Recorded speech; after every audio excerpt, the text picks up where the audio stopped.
My earliest memories are of living with Master. According to her, she saved me from certain people of ill repute. My birth parents had left me behind some time before that. Master was a fascinating individual. If inexperienced in the ways of raising children, my first ever toy was a short sword. Although I suppose it wasn't so much a toy as something Master removed from her waist and handed to a noisy child in need of distraction. Oh wait, so she handed an actual sword to a child? Isn't that dangerous? Did you hurt yourself? Of course I did. I cut my palm and bled quite a lot. But Master was not concerned. She just stood there and casually lectured me about it.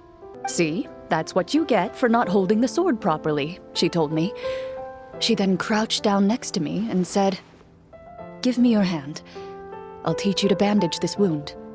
After that, it's time to learn how to truly hold a blade." Excuse me for asking this, Clorinde, but how old were you exactly when all this happened? Probably around, 3, give or take. 3? Isn't that when most kids are still struggling to hold a fork? As I said, Master was rather inexperienced in the ways of raising children. She believed trial and error was the best way to teach a child what they're capable of. I didn't see anything wrong with her ways at the time. And anyway, children don't get to choose how they're raised. Oh, she did bring me back a pet from Liyue once. It was a geovishap hatchling. What she said was this: "Make sure to get along, you two. If you really can't agree on something, just settle it with a fight. Whoever loses is the real pet." And how old were you when this happened? 5. Well, did you win? No, I lost. So you're saying you actually became the geovishap's pet?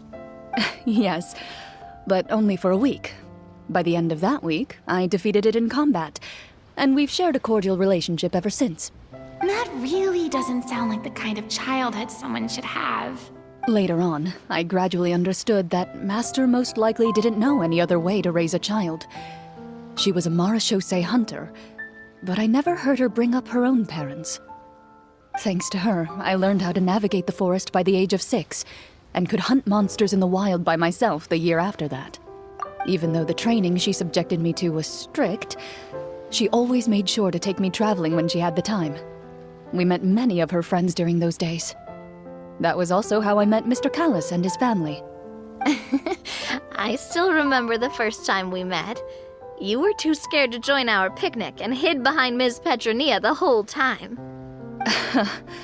I still hadn't really met many children my age at that time, so I didn't know how to interact with others. After that, though, you started coming over a lot.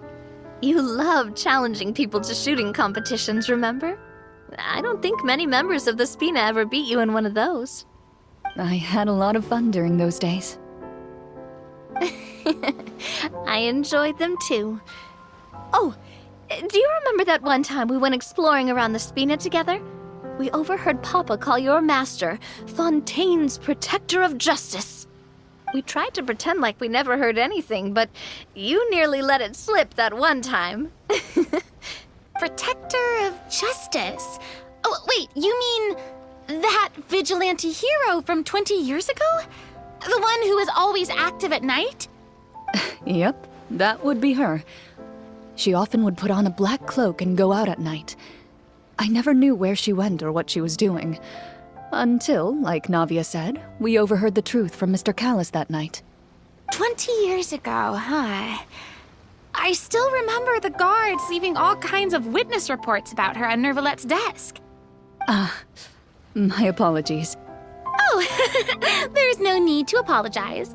You had nothing to do with it. And anyway, everything she did was for a good cause. Although, calling herself the Protector of Order was a bit much. Especially when she deliberately operated outside the law. Huh? When did the Protector of Justice become the Protector of Order? Oh, she had a bunch of code names. I heard she would just come up with a name on the spot whenever she was asked. Later on, she probably got sick of answering those questions and decided to stick to just 2. The Protector of Justice and the Protector of Order. That sounds like her, all right. I bet she forgot which of the two she'd use by the time she got back each night. Well, she certainly sounds like a fascinating individual. With her strong sense of justice, it's no surprise her student followed in her footsteps. It's true. I always wanted to become like her. Someone powerful, independent, and with a strong sense of conviction. But she suddenly disappeared the night I turned 10 years old. I have no idea. She didn't even leave a note. I was never able to find out where she went. That night, I was celebrating my birthday at Navia's house. But Master never came to pick me up. When I returned home on my own, it was to an empty house. When she still didn't appear after a few days, I went to Mr. Callus's house to ask about her whereabouts. But he only shook his head. Don't worry, I understand. To be perfectly honest, given Master's personality and way of doing things, it all made a lot of sense. If I had to guess, I'd say she probably used it as an opportunity to force me to become independent. Well, despite everything, you still managed to follow in her footsteps and become the greatest champion duelist in all of Fontaine. You're practically a living symbol of law and justice. I suspect my position would be far too by the books for her. Master always did whatever she pleased. But you're right. I suppose I do take after her in some ways. Who knew Clorinde had such an interesting past? I never had the chance to ask her about it before. Hey, you should tell us more about that fight against the geovishap sometime. Maybe your master was onto something. What does she mean, onto something?